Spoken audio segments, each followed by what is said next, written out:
할렐루야. 하나님이 오늘도 우리와 함께 하심을 믿습니다.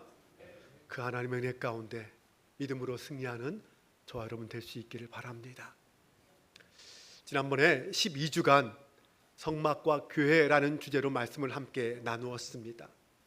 성막을 통하여 오늘날 교회의 본질이 무엇인지를 함께 살펴볼 수 있었죠. 오늘부터는 이 초대교회의 모습을 통하여 우리가 회복해야 할 교회의 본질이 무엇인지 살펴보려고 합니다. 우리 한빛교회가, 나아가 우리 한국교회가 복음의 본질을 회복하고 하나님의 마음에 합한 교회가 될 수 있도록 기도하면서 함께 말씀을 듣기를 바랍니다. 방송실 화면 들어주세요. 과거 우리 한국 사회는 경제적으로 힘들 때 모든 사회가 성장지향적이었습니다. 뭐든지 크고 빠르면 좋은 건 줄 알았어요. 정부나 기업뿐만 아니라 교회도 마찬가지였습니다. 교회도 얼마나 사람이 많이 모이는가를 더 중요하게 여겼고, 사람들이 많이 모이면 더 큰 건물을 지었습니다. 우리는 그것을 소위 부흥하는 교회라고 불렀죠.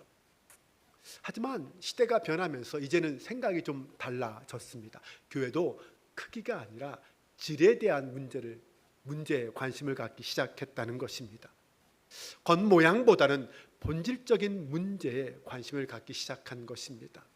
오늘 우리의 교회는 과연 본질에 충실한가에 대한 문제는 앞으로 우리 모든 그리스도인들이 가장 중요하게 여겨야 할 주제입니다. 이제 사람들은 크고 웅장한 교회 건물이나 겉으로 보이는 그런 모습에 쉽게 현혹되지 않습니다. 처음에는 그런 것에 이끌려서 한번 가볼 수 있지만 몇 주 지나지 않아서 그 실체를 보게 되면 금방 등을 돌려버리게 됩니다. 그렇다면 오늘 우리 교회는 어떻게 해야 할까요? 어떻게 해야 믿지 않는 사람들에게 매력적인 교회로 다가갈 수 있을까요?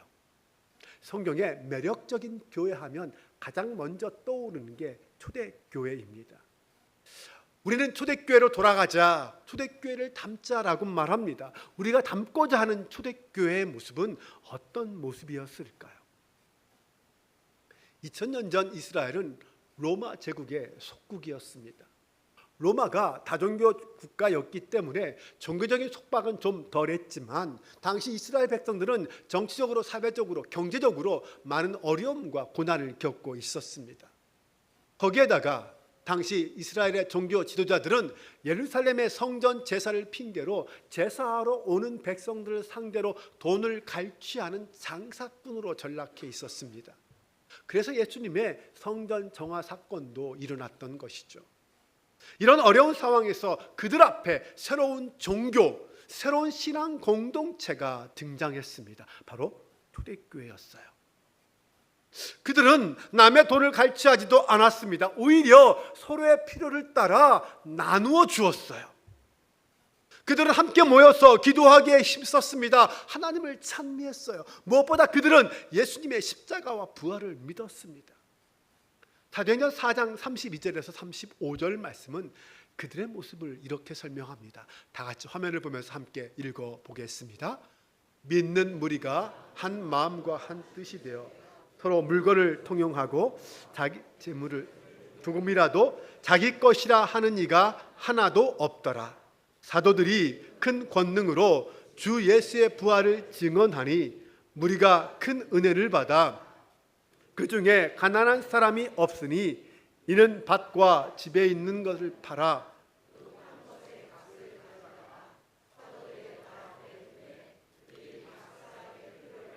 나누어 줌이라. 아멘. 이것이 당시 초대교회의 모습이었습니다. 사람들은 이런 모습들을 칭송했습니다. 예전엔 볼 수 없었던 전혀 새로운 공동체라고 생각했습니다. 그들에게는 뭔가 매력적으로 다가왔던 거죠. 왜냐하면 자기들은 그렇게 하지 못했기 때문입니다. 한국교회도 한때는 사람들의 부러움을 산 적이 있었습니다. 교회에서 뭔가를 한다면 교회에 다니지 않는 사람들도 다 인정해 주었습니다. 분명한 믿음과 신뢰를 보여주었죠. 그런데 지금은 그 모든 매력을 다 잃어버렸습니다. 도리어 교회와 목회자들, 성도들은 세상의 비웃음거리가 되고 말았어요. 여러분 사실 드라마나 영화에 등장하는 교회나 성도들의 모습을 생각해 보십시오. 교회는 마치 정신 이상자들의 속을 같이 보입니다. 그리스도인들은 유선적이고 비열하기 그지없는 모습으로 그려지고 있습니다. 너무나도 속상하지 않습니까? 세상이 바라보는 교회의 모습, 세상이 바라보는 그리스도인들의 모습이 그러하다는 거예요. 사실 우리는 살면서 남이 바라보는 나의 모습에 지나치게 신경 쓸 필요는 없어요. 하지만 때로는 외부의 시선이 더 정확할 때가 있습니다. 가슴 아픈 일이지만 우리가 교회의 매력을 다 잃어버렸다는 것은 인정할 수밖에 없습니다. 왜 이렇게 되었을까요? 어쩌다 이렇게 되었을까요? 우리가 진짜 잃어버린 것은 무엇입니까? 기독교의 본질, 교회의 본질 아닐까요? 그 본질을 잃어버렸기 때문에 매력까지도 잃어버린 것입니다. 더 이상 교회는 사람들에게 자신들의 인생의 문제나 이 사회의 문제에 대해서 답을 주지 못하고 있습니다. 복음의 본질을 잃어버리고 그 대신 세상 사람들과 똑같은 가치관과 그 욕망에 물들어 버렸기 때문에 교회는 더 이상 매력이 없는 것이죠. 이제 우리는 다시 그 매력을 회복해야 합니다. 복음의 본질을 회복함으로 우리는 매력을 다시 되찾아와야 한다는 것이죠. 그것을 위해서 다시 초대교회의 모습을 살펴보겠습니다. 초대교회는 본능적인 이끌림이 있는 매력적인 교회였습니다. 313년 콘스탄틴 황제의 밀라노 칙령에 의해서 기독교는 더 이상 로마 제국하에서 핍박을 받지 않게 되었어요. 공의를 받았기 때문이죠. 당시 기독교인은 로마 제국 인구의 10%가 넘지 않았었습니다. 그럼에도 나라에 흉년이 들거나 이민족이 쳐들어와서 어려움을 당하면 로마 제국은 그리스도인들을 통하여 백성들에게 양식을 나누어 주었다고 합니다. 혼란스러울 때 가장 믿을 수 있는 사람은 그리스도인들이었던 것이죠. 그러다가 380년 데오도시우스 황제는 기독교를 로마의 국교로 삼았습니다. 그때까지 로마의 황제들은 다 기독교인이었어요. 다만 율리아누스 황제만 기독교를 배교했습니다. 이 배교자 율리아누스는 이교를 부흥시키기 위해서 여러 정책들을 썼어요. 근데 그가 한 이교도 사제에게 보낸 편지에 이런 내용이 있습니다. 이교도를 부흥시키기 위해서 너희는 기독교를 본받아라. 아니 이교도 황제가 어떻게 이런 말을 할 수 있었을까요? 그만큼 기독교는 매력적이었던 거예요. 기독교의 가장 큰 매력은 박해 가운데 죽어가는 그리스도인들의 모습 속에 있었습니다. AD 203년경 극심한 박해 시대에 북아프리카의 카르타고에서 페르페투아라는 한 귀족 여인의 순교 사건이 있었습니다. 당시에 그녀는 예비 신자로서 세례를 앞두고 교리 교육을 받고 있었는데 예수 믿는다는 이유로 체포되어서 원형 경기장에서 암소의 뿔에 치이고 검투사의 칼에 순교를 당합니다. 당시 그녀의 나이가 22살, 어린 아들 하나가 있었습니다. 그녀의 가족들은 그녀를 아들을 위해서라도 살아야 한다, 아들을 위해서 배교할 것을 강요했습니다. 하지만 그녀는 그리스도를 배반하고 아이 옆에 살아남는 것보다 신앙의 유산을 남기는 것이 진정으로 아이를 위하는 어머니의 모습이다라는 그 믿음으로 순교를 선택합니다. 원형 경기장으로 끌려 나올 때 그녀는 그녀의 요종이었던 펠리시타의 손을 잡고 나왔습니다. 당시만 해도 노예는 소유물이었기 때문에 인격적 대상이 아니었습니다. 주인이 노예의 손을 잡는다는 것은 상상할 수 없는 일이었어요. 그런데 그녀는 펠리시타의 손을 잡고 나왔을 뿐만 아니라 마지막 순교의 순간에 그녀와 작별의 입맞춤까지 나눕니다. 이 두 사람의 순교의 모습을 지켜본 사람들은 깜짝 놀랐습니다. 죽음 앞에서 신분의 어떠함도 따지지 않고 인간의 고귀함과 거룩함과 그 숭고함을 보여주는 저 사람들은 과연 누구냐? 누구이기에 저렇게 죽음 앞에서도 담대할 수 있는가? 로마의 문서 중에 이런 기록이 있습니다. 기독교는 참 이상하다. 2명을 죽이면 4명의 그리스도인이 생긴다. 10명을 죽이면 20명의 그리스도인이 생긴다. 저들은 죽일 때마다 배로 늘어난다. 무슨 뜻입니까? 당시 사람들은 그리스도인들을 매력적으로 닮고 싶은 사람, 들어가고 싶은 공동체로 바라보았다는 것입니다. 여러분, 지금 생각해도 참 매력적이지 않습니까? 과연 우리는 그들과 뭐가 다른 것일까요? 우리는 흔히 이런 말을 합니다. 여러분도 들어보셨을 거예요. 예수 믿는 우리가 복을 받아야 안 믿는 사람도 그런 우리를 보고 교회를 올 거 아닙니까? 여러분도 그렇게 생각하십니까? 그런데 세상은요, 예수 믿고 출세하여 부자가 된 사람들의 이야기가 아니라 복음 때문에 기꺼이 핍박받는 사람들의 이야기에 감동합니다. 돈은 믿음이 없어도 얼마든지 벌 수 있어요. 아니, 오히려 불의한 방법으로 더 많이, 더 잘 벌 수 있습니다. 그러나 신앙을 갖고서도 여전히 불의한 방법을 버리지 못한 그리스도인들을 향하여 세상은요, 손가락질합니다. 돈의 가치가 큰 이 세상 속에서 핍박을 받거나 손해를 당하더라도 불의와 타협하지 않는 그리스도인들을 세상은 매력적으로 봅니다. 결국 우리가 믿음 안에서, 신앙 안에서 거룩하게 살아가는 그 모습이야말로 매력적인 그리스도인의 모습이라는 것입니다. 초대교회 당시의 그리스도인들은 대부분 힘도 능력도 없는 가난한 사람들이었어요. 그러나 그들은 힘 있는 사람들이 힘없는 사람들을 억누르는 그러한 세상 한복판에서 이 세상에 속하지 않은 나그네의 삶을 살았습니다. 오늘 우리가 그들처럼 산다면 어떻게 될까요? 세상은 우리를 향하여 뭐라고 말할까요? 세상은 초대교회 성도를 향하여, 성경은 이렇게 말합니다. 온 백성이 칭송했다. 그들은 칭송을 받았대요. 이웃들에게 칭송을 받는 교회, 믿지 않는 자들이 들어가고 싶은 교회, 그렇게 매력적인 교회, 이런 교회를 만드는 것이 오늘 저와 여러분의 꿈이 될 수 있기를 바랍니다. 알렌 크라이더는 초대교회의 길을 묻다라는 책에서 AD 200년경 북아프리카에 살았던 그리스도인들에 관해서 이런 말을 합니다. 그들의 기록이에요. 우리의 숫자가 날마다 증가하는 것은 실수가 아니라 좋은 증거입니다.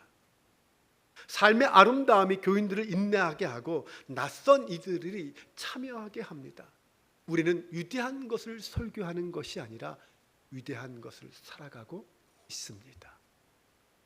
우리는 위대한 것을 설교하는 것이 아니라 위대한 것을 살아가고 있습니다. 여러분, 좋은 설교나 프로그램이나 또는 우리의 어떤 예배의 모습들이 교회를 성장시키는 것이 아닙니다. 하나님의 능력과 성도들의 변화된 삶의 모습이 사람들을 신앙의 자리로 이끄는 거예요. 초대교회가 부흥했던 것은 바로 그런 모습 때문이었어요. 당시 사도들은 영적 일탈을 일삼는 자들이었습니다. 부정적인 의미의 일탈을 말하는 것이 아니에요. 여기서 말하는 일탈은 그 시대를 살아가는 사람들과는 다른 방식으로 복음으로, 진리로 살아갔다라는 뜻입니다. 그렇게 살았기 때문에 그들을 통해 생명이 살아나는 일이 벌어졌고요, 교회가 부흥하는 역사가 일어났던 것입니다. 오늘 우리가 만들어야 할 교회가 바로 이런 교회입니다. 교회 안에 복음의 본질이 살아나고 예수 믿는 자들의 삶이 매력적으로 드러나고, 그래서 본능적으로 이끌리는 매력적인 교회가 되어야 합니다. 우리 교회가 이런 교회, 복음의 능력과 본질을 회복하는 교회가 될 수 있기를 주님의 이름으로 축원합니다. 그럼 우리가 회복해야 할 교회의 본질은 무엇일까요? 초대교회의 모습에서 살펴보겠습니다. 먼저 교회는 그리스도의 향기가 드러나는 곳입니다. 교회는 헬라어로 에클레시아라고 부릅니다. 예수님을 그리스도로 고백하는 사람들의 모임이라는 뜻이죠. 교회는 믿음을 가진 사람들이 함께 모인 신앙 공동체입니다. 하지만 그것이 교회의 본질은 아니에요. 모이는 것이 교회의 근본적인 우선순위는 될 수 있어도 교회의 최종 목적은 아닙니다. 교회의 마지막 최종 목적은 흩어지는 데 있어요. 교회가 모이는 데 목적을 두기 시작하면요, 그 목적을 위해서 교회는요 하나님의 뜻과는 다른 일들을 하기 시작합니다. 세상에서 칭찬받는 모습이 아니라 세상에 부끄러운 모습을 보여주기 시작하는 거예요. 지난 시간 한국 교회의 모습이 바로 그랬습니다. 모였다면 모인 것으로 끝나는 것이 아니라 그 다음 어떻게 이 세상 속에 흩어져서 그리스도의 향기를 드러내며 십자가 복음의 증인으로 살 것인가를 생각해야 합니다. 예수님의 공생의 초기에 가난한 자들을 돌보셨어요. 병든 자들을 치유하셨어요. 사람들에게 꼭 필요한 가장 중요한 인생의 문제들을 가지고 주님은 사역하셨습니다. 그래서 그때는 허다한 무리들이 예수님을 따라다녔어요. 수많은 무리들이 예수님이 가는 곳마다 몰려들었어요.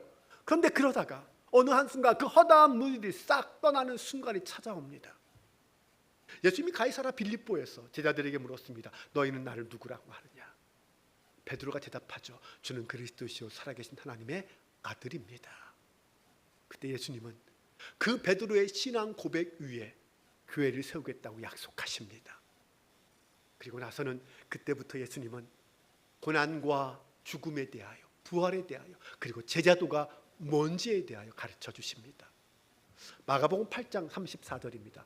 무리와 제자들을 불러 이르시되 누구든지 나를 따라오려거든 자기를 부인하고 자기 십자가를 지고 나를 따를 것이니라. 이것이 주님을 따르는 제자의 길, 제자도입니다. 그러자 신기한 일이 벌어졌어요. 예수님을 따르겠다고 말하던 그 수많은 무리들과 군중들이 다 예수님을 떠나버린 거예요. 결국 예수님이 십자가를 지실 때는요, 사도 요한과 몇몇 여인들만 그 곁에 남아 있었습니다. 사랑하는 여러분, 오늘 우리는 왜 교회에 모입니까? 예수님을 따르기 위해서 모입니까? 아니면 나의 필요와 나의 만족을 위해서 모입니까?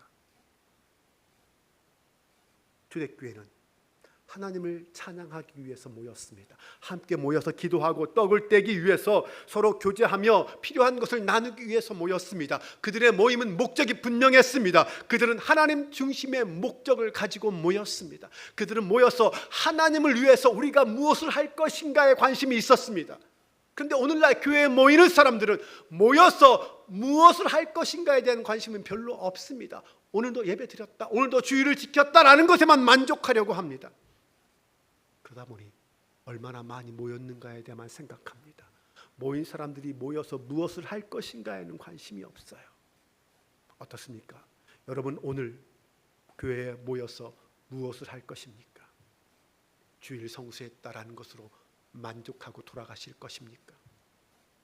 아니면 뭔가 남아서 교회를 위하여, 성도를 위하여, 세상을 위하여 뭔가 활동을 하실 생각이 있는 것입니까? 우리 교회는 7개 부서가 편성되어 있어요. 각자 다양한 봉사의 사역들을 감당하고 있습니다. 선교부, 교육부, 문화부, 관리부, 예배부, 재무부, 사회봉사부, 부장이 있고 부원들이 있습니다. 각각의 사역들이 있고 각 부서에 하나 기관들이 있죠. 교회학교에는 유치부, 초등부, 학생부, 청년부가 있고 문화부에는 찬양팀과 찬양대들이 있습니다. 교회 각 부서마다 사역팀들이 있어요. 교회가 건강하려면 각 부서와 팀들이 자기의 역할을 잘 감당해야 합니다. 모든 성도가 각자 한 가지 이상의 사역팀에 소속되어 봉사해야 한다는 거죠. 우리 교회는 모든 시무 권사님들은 다 7개 부서 중에 한 부서에 속해 있습니다. 그 말은 권사님쯤이면 반드시 그 부서에서 봉사의 사역을 감당해야 한다는 것이죠. 하지만 사실 집사라는 직임은 봉사하는 사람이라는 뜻이에요. 임원들, 집사님, 권사님들은 반드시 봉사의 자리가 있어야 합니다. 2026년도를 준비하면서 나는 어떤 부서에서 어떤 봉사를 할 것인가를 고민해 보시고 교회에서 제안을 하면 함께 수락하여 봉사의 자리에 참여할 수 있는 여러분이 되기를 소망합니다. 봉사하는 성도가 많은 교회가 건강한 교회요, 부흥하는 교회입니다. 성도들이 각자 자기의 은사에 따라 교회와 성도를 섬기고 이웃을 섬기는 일에 참여해야 한다는 것이죠. 그렇게 교회와 성도들이 함께 헌신할 때 그 교회는 매력적인 교회가 되어서 하나님의 마음에 합한 교회가 될 것입니다. 경제학자이자 사회학자인 피터 드러커는 이런 말을 했습니다. 모든 조직의 목적은 외부 사람들을 섬기기 위해서이다. 조직이 내부의 사람들을 섬기기 위해 존재할 때 그 조직은 사멸한다. 기독교 2000년 역사가 그 증거입니다. 교회가 교회를 위해 존재할 때 그 교회의 존재 목적은 사라집니다. 교회는 하나님이 부르시고 사용하실 때 존재의 이유가 있습니다. 하나님이 누구를 위해 어떻게 쓰시느냐, 이것이 중요한 거예요. 어떤 교회로 쓰임받기를 원할까요? 여러분, 이런 생각 해보셨습니까? 과연 하나님은 믿는 사람과 믿지 않는 사람 중에 누구를 더 사랑하실까? 어떻게 생각하십니까? 하나님이시라면 그래도 구분 없이 누구나 다 똑같이 사랑하지 않으실까요? 그런데 이 질문을 좀 바꿔서 물어보겠습니다. 하나님은 믿는 우리와 믿지 않는 사람 중에 누구에게 더 많은 관심이 있으실까요? 여러분, 어떻게 생각하십니까? 제 생각에는 하나님은 아직 믿지 않는 사람들에게 더 많은 관심이 있으실 것 같습니다. 예수님이 이 땅에 왜 오셨습니까? 요한복음 3장 16절에 보면 하나님이 세상을 이처럼 사랑하사 독생자를 보내셨다고 말합니다. 예수님 당시에 예수님의 주변에는 예수님을 따라다니는 제자들도 있었지만 나름 예수님께 관심을 갖고 그 주변을 서성이는 바리새인과 서기관들, 사두개인들도 있었어요. 그런데 그들의 불만이 무엇인지 아십니까? 그들은요, 예수님은 왜 우리 같은 훌륭한 신앙인들과 함께 하지 않고 저런 죄인들, 세리들, 창녀들과 함께 하실까? 왜 저런 사람들에게 관심을 가지실까? 이것이 그들의 불만이었어요. 그때 예수님이 이사야 61장 말씀을 인용하시면서 자신이 이 땅에 오신 목적을 설명해 주셨습니다. 누가복음 4장 18절과 19절 다 같이 읽어보겠습니다. 주의 성령이 내게 임하셨으니 이는 가난한 자에게 복음을 전하게 하시려고 내게 기름을 부으시고 나를 보내사 포로된 자에게 자유를, 눈먼 자에게 다시 보게 함을 전파하며 눌린 자를 자유롭게 하고 주의 은혜의 해를 전파하게 하려 하심이라 하였더라. 아멘. 예수님은요, 교회 안에 있는 사람이 아니라 세상 속에 있는 사람들을 위해 오셨습니다. 예수님이 제자를 삼으신 것은 세상 속에 있는 사람들을 더 많이, 더 잘 섬기기 위해서였습니다. 문제는 당시 예수님을 따라다니던 사람들은 예수님이 무슨 일을 하는지 그 사역에는 별로 관심이 없었다는 거예요. 다만 하나님의 말씀을 열심히 따르는 자기와 같은 사람, 자기 공동체에만 관심이 있었습니다. 그들은 예수님이 그런 자기들과 함께하고 자기들에게 관심을 갖고 자기들을 위해서 일하시길 원했어요. 자기들의 예수님이 되기를 원했던 거죠. 오늘날로 말하면 우리가 모여 예배하는 이 교회에만 관심이 있었던 거예요. 우리 교회의 예수님, 나의 예수님, 우리 예수님이 되기를 원했던 거죠. 교회가 더 부흥하고 우리 교회가 더 인정받고 잘 되는 것만 관심이 있지, 예수님을 통해서 예수님이 그 교회를 통해서 이루시고자 하셨던 사역에는 관심이 없었다는 거예요. 1960년대 미국 캘리포니아 지역에 한때 부흥의 바람이 불었던 때가 있습니다. 당시 미국은 정치 경제적으로 많은 혼란 시기였어요. 수많은 사람들이 교회를 떠나고 있었습니다. 그때 이 갈보리 채플의 척 스미스 목사님은 히피족을 대상으로 목회를 하셨습니다. 그러자 이 중독과 방황으로 갈 길을 몰라 헤매고 있던 그 히피들이, 소위 교회 공동체와는 전혀 어울릴 것 같지 않았던 그 사람들이 교회로 몰려들기 시작했어요. 교회는 점점 부흥했습니다. 그러다가 더 이상 교인들을 수용할 수 없는 단계까지 되었어요. 결국 새로운 예배당을 짓게 됩니다. 건축하게 되었어요. 근데 그때부터 문제가 발생했어요. 새 건물을 짓고 멋진 카펫도 다 깔아 놓았어요. 그런데 씻지도 않은 머리를 길게 늘어뜨린 채 냄새나는 몸으로 신발도 신지 않은 채 다니는 그 히피들이 그 카펫을 밟고 다니면서 들어오니 교회가 엉망이 되기 시작한 거예요. 그러자 교회 중직자들이 모여서 그 문제를 논의했습니다. 교회가 더러워서는 안 되겠다. 저 지저분한 사람들 들어오지 못하게 하자. 그때 척 스미스 목사가 이런 말을 합니다.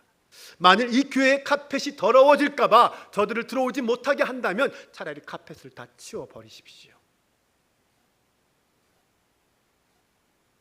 여러분, 우리도 이 말씀을 명심해야 합니다. 교회는요, 어떤 물건을 지키거나 아끼기 위해서, 우리가 누리는 그 어떤 문화를 위해서 전전긍긍해서는 안 됩니다. 그것은 교회 중심의 교회이지 하나님 중심의 교회가 아니에요. 그런 교회는 결국요, 유지하는 교회가 되다가 나중에는 박물관 교회가 되고 말 거예요. 호주의 크로스링크 크리스천 네트워크의 총재인 브라이언 매드웨이가 이런 말을 했습니다. 교회에는 예수님을 사랑하는 자들로 가득 차 있다. 그러나 그들은 정작 예수님이 사랑하시는 대상은 사랑하지 않고 있다. 우리가 예배드리고 찬양하면서 하나님 사랑합니다, 예수님 사랑합니다 라고 고백해요. 그런데 정작 하나님이 사랑하시는 사람에 대한 마음이 없다면, 사랑이 없다면 뭔가 잘못된 것 아니에요? 저는 우리 교회가 선교적 교회가 되기를 소망합니다. 그래서 2026년 표어를 하나님의 선교, 2025년 표어를 하나님의 선교, 삶의 자리에서 복음을 살라라고 정했습니다. 어떻습니까? 여러분, 지난 10개월 동안 여러분의 삶의 자리에서 복음을 살고 있습니까? 복음으로 살고 계신가요? 하나님의 선교는 교회를 유지하려고 애쓰는 교회가 되어서는 되는 것이 아니라 교회 밖에 시선을 두고 세상 속으로 뛰어들어가는 교회가 되는 것입니다. 그곳에서 사람들을 만나고 그들의 아픔과 눈물을 닦아주면서 함께 울고 함께 웃는 것입니다. 여러분, 우린 하나님의 관점으로 세상을 바라보아야 합니다. 하나님이 독생자를 이 땅에 보내신 것처럼 우리도 세상으로 내가 먼저 가야 하고 우리의 자녀들을 준비시키고 훈련시켜서 보내야 합니다. 그래야 교회가 교회의 본질을 수행하는 교회가 될 수 있습니다. 세상 속에서 교회가 할 수 있는 일이 무엇인지를 끊임없이 고민하고 찾고, 그리고 그 선교의 현장으로 뛰어 들어가야 합니다. 오늘 저와 여러분이, 우리 한빛교회가 이 세상 한복판에서 그리스도의 향기를 드러내기를 소망합니다. 이 세상에서 가장 어둡고 약한 곳으로 들어가 빛을 드러내기를 바랍니다. 세상에서 가장 아프고 상한 곳으로 들어가 소금으로 살아갈 수 있기를 바랍니다. 그때 우리 교회는, 우리가 함께 모여서 예배드릴 때마다 진정 뜨거운 예배를 드리게 될 것입니다. 그리고 예배가 끝나고 세상으로 흩어질 때는 서로가 서로에게 진정으로 축복하며 이 땅에 하나님 나라가 세워지는 그 영광을 보게 될 것입니다. 우리 한빛교회가 그런 매력적인 교회가 되기 위해서 오늘 저와 여러분 모두가 함께 기도하며 함께 헌신하시기를 주님의 이름으로 축원합니다. 우리 함께 찬양하겠습니다. 하나님이 기뻐하시는 매력적인 교회는요, 누구에게 미룰 수 없습니다. 내가 시작해야 합니다. 나로부터 시작되리. 우리 함께 이 찬양, 우리 박수하면서 함께 찬양하겠습니다.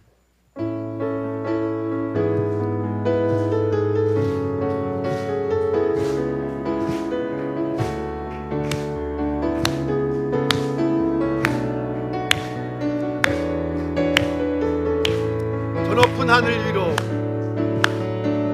저 높은 하늘 위로 밝은 태양 떠오르듯이 난 주저하지 않으리. 난 주저앉지 않으리. 아멘. 어떤 어려움에도 주의 길을 선택하리. 빛 가운데로 걸으리. 빛 가운데로 걸으리. 아멘. 주님을 크게 보는, 주님을 크게 보는 믿음 가지고 세상에 나타내리라. 놀라운 주의 사랑을. 아멘. 주의 꿈을 안고 일어나리라. 선한 능력으로 일어나리라. 이 땅의 부흥과 회복은 바로 나로부터 시작되니 주의 꿈을 안고 일어나리라. 선한 능력으로 일어나리라. 이 땅의 부흥과 회복은 바로 나로부터 시작되리. 다시 한번 찬양합니다. 저 높은 하늘 위로, 저 높은 하늘 위로 밝은 태양 떠오르듯이 난 주저하지 않으리. 주저앉지 않으리. 아멘. 어떤 어려움에도 주의 길을 선택하리. 빛 가운데로 걸으리. 빛 가운데로 걸으리. 아멘. 주님을 크게 보는, 주님을 크게 보는 믿음 가지고 세상에 나타내리라. 놀라운 주의 사랑을, 주의 꿈을 안고 일어나리라. 선한 능력으로 일어나리라. 이 땅의 부흥과 회복은 바로 나로부터 시작되리. 주의 꿈을 안고 일어나리라. 선한 능력으로 일어나리라. 이 땅의 부흥과 회복은 바로 나로부터 시작되리. 우리 함께 시간 눈을 감고 기도하기를 원합니다. 교회는 모이기 위해서가 아니라 흩어지기 위해서 존재합니다.